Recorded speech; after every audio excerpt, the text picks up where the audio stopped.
My name is David Speedy, Director of the Program in U.S. Global Engagement here at the Carnegie Council. The Council provides a forum for vital issues such as the ethics of nuclear disarmament, but we need your help. To guarantee the future of programs such as these, please give generously to the Council's fund drive. Visit carnegiecouncil.org and click on Donate/Join. Thank you. The conservatives, I think, are right when they say markets are competitive. I grant them that. I'm going to grant them, too, that people are rational. I'm a behavioral economist, so I don't believe that they're completely rational. So I'm going to assume perfectly competitive markets.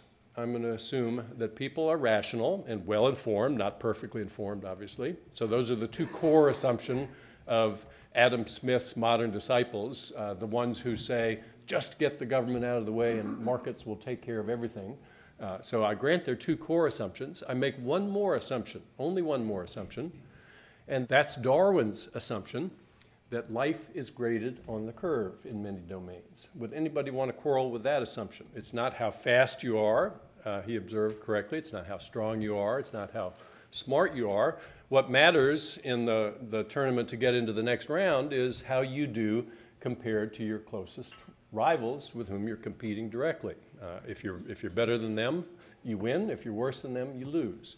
So I add that assumption. That's the linchpin of the argument, because whenever you're competing for scarce slots in a rank ordering, you get what Darwin recognized were behaviors that were mutually offsetting. They're very much in the interests of the individuals to take these behaviors, but not so much in the interests of the group. Think about the antlers of the bull elk. That's the signature example in the book. The cover shows two big bulls with their horns locked. They're fighting for access to females. Their antlers are 4 feet across in the modern animal. They weigh 40 pounds. That's a horrible handicap for the bulls to lug around. If they're chased into the densely wooded spots by wolves, they're easily surrounded and killed. Why are their antlers so big? Darwin's premise was that traits are selected in nature for their capacity to confer reproductive advantage to individuals.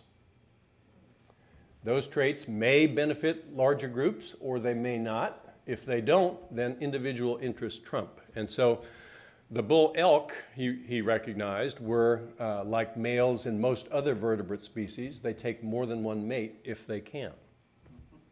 The if they can qualifier is important, because if some take more than one, others don't get any mates at all, which of course makes them in the ultimate loser position in the Darwinian scheme. They don't pass any copies of their stuff along into the next round. So of course the males would fight bitterly for access to females. That's the whole prize at stake in this game. And antlers were their weapons. If there was a mutation that coded for larger antlers, it would be very heavily favored. It would spread quickly into the next generation.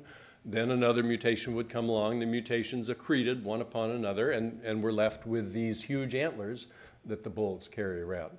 If you didn't have them, you wouldn't ever win a mate. So you can't solve the problem you can't eliminate the handicap that they make you immobile by unilaterally disarming in that arms race any more than you could in a military arms race. Solve the problem that you're spending imprudently much on bombs. You can't solve that by unilaterally disarming.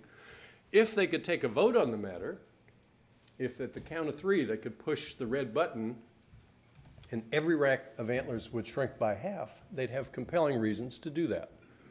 It's relative antler size that matters in their battles with each other.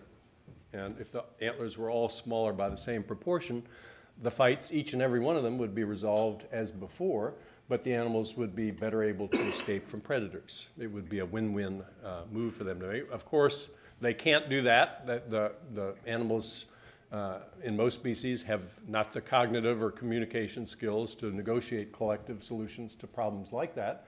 And so those weren't a big focus of Darwin's as he studied plants and animals, nor should they have been. But humans are different. Humans have more than enough cognitive skill and communication ability to figure out that individual interests add up to a whole that's not consistent with the group's interests, and try to take steps to attenuate the incentives that are leading individuals to act in the ways that they are.